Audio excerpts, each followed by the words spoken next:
What is up, YouTube? My name is Eben, and today I'm bringing you a deck I top forward with recently at a local league challenge. Honestly, I think I could have won the whole thing with it, but I made a couple of misplays, and stuff happens. Yeah, you have a busy work schedule, etc. No excuses, but it's a really good deck. You've probably seen it before. It's Darkrai Giratina, Darktina, but it's a pretty cool list. It's got a few interesting modifications. The whole idea is basically to use Darkrai EX and power up a lot of dark energies out onto the field, and then also use double dragon energies on Giratina to quickly rack up a lot of dark energies and hit for big damage, and all your monsters are pretty high HP and whatnot. Pretty direct concept, and then you can also lock down with Garbodor. So that's kind of the general concept. So here's the list. We're running 3 Darkrai EX. Some lists do run 2, but I like the 3 just because he's a pretty consistent and really bulky attacker. And 3 kind of keeps you from getting bad situations where they might get prized. And in a best of 1 situation, like league challenges or league cups tend to be, I really do like the 3 over the 2.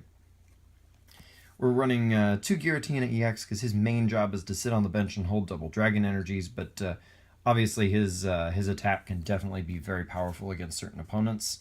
Those heavily relying on special energies, of course. We're also running 1 Salamence EX. He's a nice surprise card. He's been seeing some play, and it's not hard to see why. With a single double dragon energy and just a dark energy, his Beastly Fang can hit for major damage. I think I hit for 360 on somebody with that. Very, very powerful. This guy helped me pull back a few games too. A lot of people just, even though they know it's around, they don't often think about it until you drop it down, and then you can just max elixir, double dragon, and then you're ready to go. So he's definitely very nice to have. And his second attack, actually, I've actually used his second attack as well under the right circumstances to put in a little bit of work too. So it's definitely non-usable. So he's pretty cool. Definitely worth trying. We're running a simple 2-2 line of Garbodor for his ability, of course. And we're using Floatstone, so you don't have to worry about him being in the active slot, of course. And our last 2 Pokemon are 2 Shaman EX, just for his setup draw power, and we are running the Parallel City to try to get rid of these guys. So the idea is play these guys quick before like Lysander plays to snipe it away, become an issue, and then we wipe it off our bench with the Parallel City, so our opponents can't pick up those easy prizes mid to late game. Supporter-wise, it's a pretty standard set for draw power. We got the 4 Sycamores and the 3 Ns. And then, of course, he's just a good drawer early in the game, but if our opponent does take a bit of a lead early on, we can punish them for it later. And we're running 2 Lysanders because I really like the ability to pick up KOs with Darkrai and with Giratina against Shaman, because with the Fighting Fury belt, of course, Giratina can pick up that KO for an exact 110. Very good, and it can also get rid of any support Pokemon you need it to as well on the bench. Just a very powerful card, and running 2 gives you a lot of consistency, and you can sometimes surprise people with it if they see the 1 in your discard, that kind of thing. And our final supporter in here is Olympia. It's just the most practical one, and we got too many things with kind of big retreats. And if things kind of go wrong and we don't have access to the Floatstone or whatever, this is a nice versus seeker-able way to get them out of trouble. So it can keep people who are trying to kind of like, for example, backpedal and they Lysander selling with a heavy retreat like Giratina that has no energy, trying to buy time. That can deny them really easily by just going, oh, well, versus Seeker Olympia. And the 30 healing isn't bad either and can sometimes be pretty significant. It can turn 2-hit KOs into 3-hit KOs. Anyway, item-wise, we're running a pretty standard 4 Ultra Ball. For all the obvious reasons there. It's just a really good utility card, and it's how we're going to get the right mons at the right time. We're running 4 Versus Seeker because it's just that good. I can't think of an instance where you really wouldn't run 4. There are a few decks where some people opt for less. That is to say, they opt for 3, but I don't really. I've never seen that myself. That's just my taste, but I'm definitely running 4. I'm opting for 3 Trainer's Mail here. The deck was pretty tight, and this was the most cuttable card, really.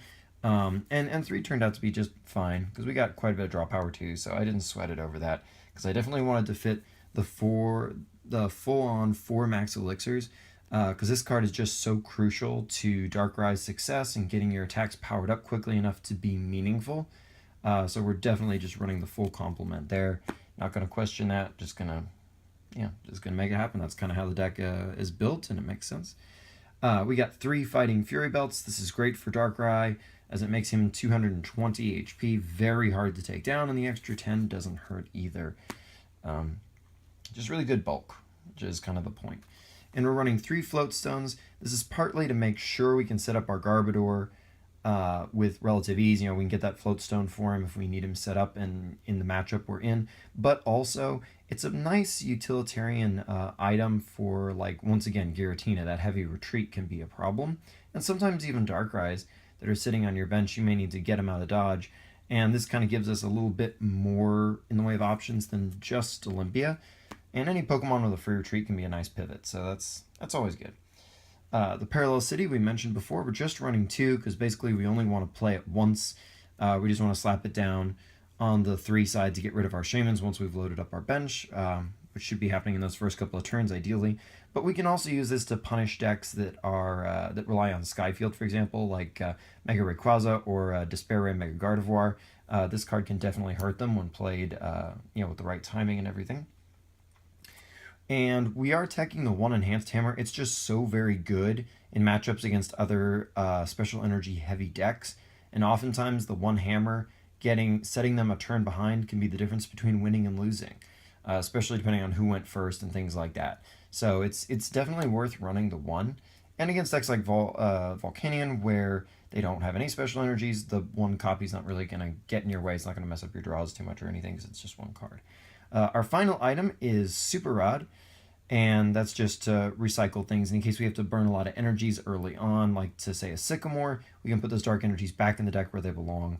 But mid to late, if you have to throw away a bunch of copies of, say, Darkrai, you can put them back in the deck to make sure you don't get stuck in a situation you don't want to be in. And finally, our 13 energies are 4 Double Dragon energies, because remember, these count as 2 dark energies for Darkrai's first attack, so that's pretty nice. And it also helps power up all of our dragons' attacks, because our dragons aren't doing anything without these. So these are pretty important. I mean, yeah, you can win with Darkrai, but the dragons being able to attack is certainly pretty important. And those remaining 9 out of our 13 energies are all dark energies, just basic dark energies. And it may seem like maybe a little more than you'd want to run, but the reason is because we're going to be trying to hit these with our max elixirs, so you won't really be drawing into these too very often, because you'll be fishing them out of your deck with your elixirs pretty quickly. Like, pretty much the second you have an elixir in your hand, if you have a viable target on your bench, in other words, one of your big EXs, any EX not named Shaman, basically, you're going to fire that max elixir to get those dark energies slapped down onto it so you can attack quickly and easily, and your Darkrai's are hitting hard.